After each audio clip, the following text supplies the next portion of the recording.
जी। हम लोगों ने पहले एक अप्रोच देखी थी जो ग्रेडी एल्गोरिथम अप्रोच थी, जिसमें हम क्या करते थे, एक पॉइंट से स्टार्ट करते थे जो भी हमारा स्टार्टिंग पॉइंट होता था, और हम वहाँ से देखते थे कि सबसे कम वेट किधर है, सबसे कम डिस्टेंस किधर है, या मिनट किधर है, मिनट्स कहाँ पे लग रहे हैं, डिपेंडिंग अपॉन कि हमारा कौन सा वाला यूनिट है, हम उसके हिसाब से सबसे कम वैल्यू की तरफ जा रहे थे। ग्रीडी डिसीजन ले रहे थे, लालची डिसीजन ले रहे थे, और हम इस तरह के डिसीजन लेने की कोशिश कर रहे थे कि हमारा जो एंड पे हमारा जो टोटल बने वो कम से कम बने।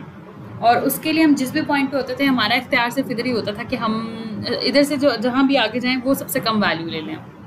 ठीक है। इसी तरह से एक एज पिकिंग एल्गोरिथम होता है, जिसमें हम क्या करते हैं कि हम छोटे एजेस को सेलेक्ट करना शुरू करते हैं। पहले हमने क्या किया था, हम लोग ए पे थे तो ए से ही आगे देखते थे हम कहाँ जा सकते हैं। ठीक है।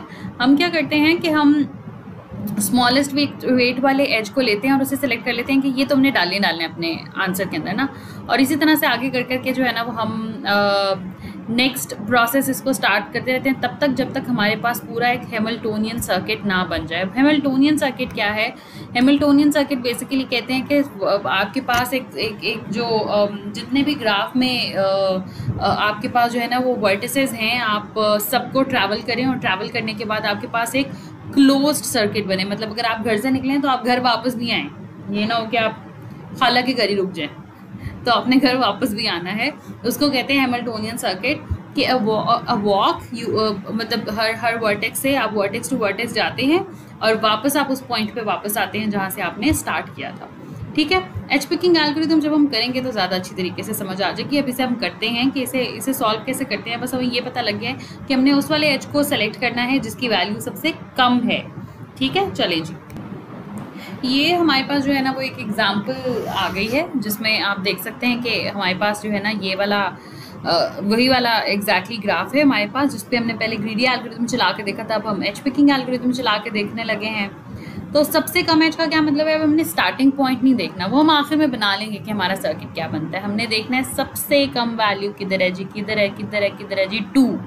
इसे तो हमने यूज़ करना ही करना है। ये ऐसी है जैसे आप कहें कि खाला की तरफ जा रहे हो, मतलब बड़ी खाला की तरफ जा रहे हो, तो आगे से कहे हाँ तो यार उसे वो 2 घर छोड़ के मेरे दोस्त का घर है तो उधर भी पकड़ाना खीर।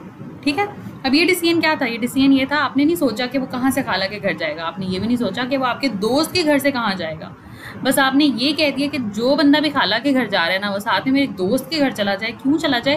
क्योंकि उनका डिस्टेंस सबसे कम है। ठीक है। सो आप क्या करते हैं, आपने स्टार्टिंग पॉइंट इसका है ए ही। हम आखिर में जब आप सर्किट बनाएंगे तो आप देखिएगा हम ए से स्टार्ट करेंगे, लेकिन इस पॉइंट पे हम उसका स्टार्टिंग पॉइंट नहीं देख रहे, हम देख रहे हैं सबसे कम वैल्यू कौन सी। हम कहते हैं ये तो चूंकि हमें आखिर में कम वेट चाहिए ना, तो ये तो हमने यूज़ करनी है वैल्यू। तो आपने किसको यूज़ कर लिया? इस 2 को यूज़ कर लिया और आपने बी और डी को आपस में क्या कर दिया? कनेक्ट कर दिया। सबसे पहली वैल्यू सबसे छोटी 2 आ गई हमारे पास, और साथ ही हमने क्या किया? बी और डी को आपस में कनेक्ट कर दिया। अभी आहिस्ता आहिस्ता आपको समझ आएगी कि हम कर क्या रहे हैं, और आखिर में ये सर्किट कैसे बनेगा वो तो बिल्कुल ही आखिर में आएगी ना। ठीक है। अब देखें छोटी वैल्यू कौन सी है जी, कौन सी है? ये 4, जो ए और डी को आपस में क्या कर रहा है? कनेक्ट कर रहा है। तो हम क्या करते हैं, हम इसे भी सिलेक्ट कर लेते हैं। चलें जी, और यहाँ पे हमारे पास एक 4 भी आ गया, 2 + 4। अच्छा, अब इसमें यहाँ पे देखने वाली बात क्या है कि डी पे हमारे 2 वर्टिसेस जा चुके हैं। मतलब हमें नहीं पता हम पहले ए से डी पे आएंगे और डी से बी पे जाएंगे, या हमें नहीं पता कि हम कहीं से होते हुए बी से डी पे आएंगे और डी से ए पे आएंगे। हमें ये पता है कि हमारा एक विजिट कंप्लीट हो चुका है। हम यहाँ से आके यहाँ से जा चुके हैं, या यहाँ से आके यहाँ से जा चुके हैं। अब हमें डी पे दोबारा आने की ज़रूरत नहीं है।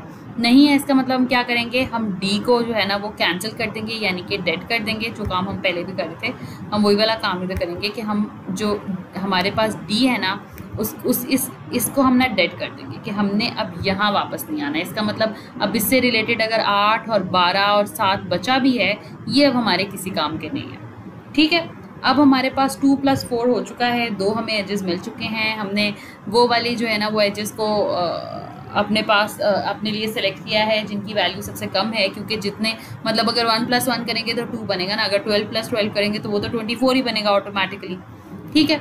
अब नेक्स्ट स्टेप क्या है कि और छोटी वैल्यू को अगर हम देखें तो वो ये 5 है। ठीक है। तो हम क्या करते हैं, इन दोनों को आपस में कनेक्ट कर देते हैं, यानी कि ए और ई को, क्योंकि 5 उसके बाद हमारे पास एक छोटी वैल्यू आ रही है। चलें जी, जैसे ही हमारे पास 5 हुआ, हमारे पास अब ए भी क्या हो गया, ए भी हमारे पास जो है ना वो अब वो हो चुका है, जिसे कहते हैं ना यूज़ हो चुका है, डेड हो चुका है। इसको भी ख़त्म करते हैं, ए पे भी दोबारा आने की ज़रूरत नहीं है, ठीक है। और हमारे पास यहाँ पे जो है वो ऐड हो गया, एक हमारे पास 5 जो है वो ऐड हो गई, एक और अमाउंट ऐड हो गई। 5 के बाद देख लेते हैं और क्या है, तो हमने देखा एक और 5 भी पड़ा हुआ है जो बी को एफ के साथ मिला रहा है, तो हम ये वाला काम भी कर लेते हैं, क्योंकि देखिए ना बी डेड हुआ है ना एफ डेड हुआ है, तो हम बी को एफ के साथ मिला लेते हैं। बी को एफ के साथ कनेक्ट करने के बाद हमारे पास एक और आ गया, मतलब देखें ना, जैसे 1 2 3 4 और 2 + 4 + 5 + 5 ये आ गया हमारे पास, ठीक है। अब हम ए को, डी को और बी को यूज़ नहीं कर सकते। पीछे हमारे पास क्या बचा है, पीछे हमारे पास बचा है एफ, ई और सी। अब दोबारा वही मसला आ गया है कि अगर देखा जाए तो 5 के बाद हमारे पास 6 अमाउंट आ रही है जो कि इधर आ रही है, लेकिन हम इसे यूज़ नहीं कर सकते क्योंकि वो बी और सी को आपस में कनेक्ट करी है और बी जो है ऑलरेडी डेड है। एक और हमारे पास जो है ना वो 6 आ रहा है, जो किधर आ रहा है, इधर आ रहा है, 6 इधर आ रहा है। तो अब हम क्या करेंगे, ई को सी के साथ कनेक्ट कर देंगे। इसके अलावा 6 कहीं आ रहा है, नहीं 6 कहीं और नहीं आ रहा, तो हम क्या करेंगे, हम ई को सी के साथ कनेक्ट करके ये हमारे पास जो है ना वो 6 को हमने यूज़ कर लिया और ई जो है ना हमारे पास डेड हो जाएगा इस स्टेप के बाद। अच्छा, यहाँ पे एक और पॉइंट है, लेट्स सपोज यहाँ पे अगर 6 है तो यहाँ पे 5 होता तो क्या होता, हम क्या ई और एफ को आपस में कर सकते थे कनेक्ट। अगर हम ई और एफ को आपस में कनेक्ट करते, ई भी डेड हो जाता, एफ भी डेड हो जाता। अगर यहाँ पे 5 होता तो ई भी डेड हो जाता, एफ भी डेड हो जाता और पीछे क्या बच जाता, सी बच जाता, जिसपे कुछ भी ना जा सकता क्योंकि बाकी सारे पॉइंट्स डेड हो चुके थे। तो हमने हैमिल्टोनियन सर्किट बनाना है, यानी आखिर में ऐसा सर्किट बनाना है कि हम हर वर्टेक्स पे एक दफ़ा जा चुके हों, हम सारी हर जगह पे फेरा डाल के आएंगे, ठीक है। हम जो है ना जिधर जितने घरों के लिए अम्मा ने दे के भेजा है हमें खीर, हम हर घर में दे के आएंगे, ठीक है। तो उसको कहते हैं हैमिल्टोनियन सर्किट। वैसे तो 10 है, किस्मत से ये अमाउंट है ही बड़ी, लेकिन अगर लेट्स सपोज ये छोटी होती तो फिर जो था वो हमने ये इन दोनों को आपस में नहीं मिलाना था, क्योंकि फिर ये दोनों डेड हो जाते, ये रह जाता। तो अब किस्मत से है ये कि हमने ई को सी के साथ ही कनेक्ट करना है, तो वो कर लेते हैं। +6 आ गया और आखिर में ये भी डेड हो गया हमारे पास, ये देखें ये डेड हो गया, ई भी डेड हो गया। अब पीछे क्या बचा, पीछे बचा सी और एफ। और आखिर में एक तो मिसाल ये इतनी अच्छी है ना जो बुक में दी हुई है कि सही तरह से आपको बताती है कि इन आखिर में इन जो एल्गोरिदम्स हैं उनका नुकसान क्या है। अब क्या बचा है आपके पास पीछे, एफ़ और सी।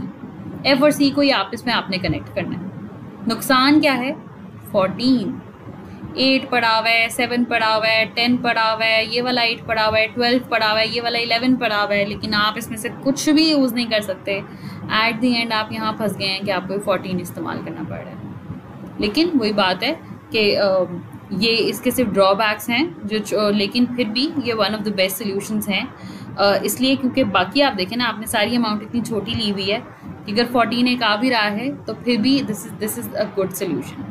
फिर आई रिपीट, हो सकता है आप हिट एंड ट्रायल मेथड से कोई अच्छी चीज़ निकाल दें, लेकिन आप हिट एंड ट्रायल मेथड हर चीज़ पे यूज़ जो है वो नहीं कर सकते। तो सबसे पहले तो हम ई, एफ और सी को आपस में जो है वो कनेक्ट कर देते हैं। इसके बाद क्या हुआ, आपका एफ भी डेड हो गया, आपका सी भी डेड हो गया, आपका पूरा का पूरा हैमिल्टोनियन सर्किट बन गया। और आखिर में यहाँ पे आपके पास क्या आ गया, यहाँ पे आपने ऐड कर दिया प्लस, क्या था 14 था, है ना, +14। तो ये क्या बना जी, आपके पास टोटल क्या बना इसका भला, इसका टोटल जो है वो आपके पास बन गया 36। सो हमने देखा था कि उसमें जो हमारे पास था, अगर हम उसको वो करते हैं, कंपैरिजन करने से पहले हम एक काम कर लेते हैं कि ये अब हमारा जो है ना पूरा पाथ बन गया। अब आपकी मर्ज़ी आप इसे कैसे बनाएं। बेसिकली प्रोपोज पाथ जो है ना वो 2 बनते हैं कि आप ए से स्टार्ट करें, ए से आगे आप कहाँ जा सकते हैं, आप ई पे भी जा सकते हैं, आप डी पे भी जा सकते हैं, आपकी मर्ज़ी है, ठीक है। क्योंकि उसने हमें कोई डायरेक्शंस नहीं बताई, उसने हमें सिर्फ पाथ बता दिया कि इधर से चले जाना, ये कम रास्ता है, मैंने चूज़ कर लिया। उसने आपको ये बताया कि खाला घर और मेरे दोस्त के घर चले जाना, उसने ये नहीं बताया कि पहले खाला घर जाना है कि पहले दोस्त के घर जाना है, ठीक है। आप ए से बेशक ई पे चले जाएं, ई से आगे आप किधर जाएंगे, ए से ई पे आगे, ई से आप सी पे जाएंगे, सी से आप आगे जाएंगे जी, यहाँ पे क्या पड़ा हुआ था, एफ पड़ा हुआ था, एफ पे जाएंगे। एफ से आगे आप किधर आएंगे, आप बी पे आएंगे। और बी से आगे आप किधर जाएंगे, बी से आगे आप डी पे जाएंगे। और डी से आगे आप किधर जाएंगे, ये डी से होते हुए आप ए पे वापस चले गए। आपका एक पाथ ये भी बन सकता है और आपका दूसरा पाथ ये भी बन सकता है। मतलब इसमें पाथ क्या है वो, मतलब आप पहले किधर जा रहे हैं वो इम्पॉर्टेंट नहीं है। जैसे हम तो वहाँ से स्टार्ट ही इधर से होता है ना, ए से स्टार्ट करना है, फिर इधर गए, फिर इधर से देखना है, जो आपकी ग्रीडी अप्रोच थी। इसमें आपके पास दो पाथ्स बन रहे होंगे। पहले हम ए से ई पे गए थे, अब हम दूसरा पाथ बना लेते हैं ए से डी पे। ए से डी पे जाएंगे, डी से किधर जाएंगे आप, ए से डी पे आगे, तो डी आगे जा रहा है, बी पे जा रहा है। बी आगे किधर जा रहा है, बी पे, बी आगे जो है ना वो एफ पे जा रहा है। एफ आगे किधर जा रहा है, एफ जो है वो आगे जा रहा है, ये क्या है, ये सी है, सी पे जा रहा है। और सी आगे किधर जा रहा है, एफ से आप आए सी पे, सी से आगे आप गए ई पे। और ई आगे किधर जा रहा है, वापस ए पे जा रहा है। सो आपके पास एज पिकिंग एल्गोरिथम जो है ये दो हैमिल्टोनियन सर्किट्स बना के दे रहा है, यानी दो रास्ते बना के दे रहा है कि इसमें से जो मर्जी इस्तेमाल कर लें। ये मैंने एजेस वो निकाल ली हैं, वो वाले मैंने रास्ते निकाल लिए कि ये वाले रास्ते आपने इस्तेमाल करने हैं, ठीक है। इस तरफ से जाना, इस वाले रास्ते से जाना, शौकत खानम वाली गली से जाना, तो बेशक शौकत खानम की गली जहाँ पे एक तरफ है, एक नुक्कर में पहले देखे तो दूसरी नुक्कर में बाद में चले जाना, ये दूसरी नुक्कर से पहले देखे तो पहली नुक्कर पे वापस आ जाना, उससे फ़र्क नहीं पड़ता। और ये आपका बन गया एज पिकिंग एल्गोरिथम।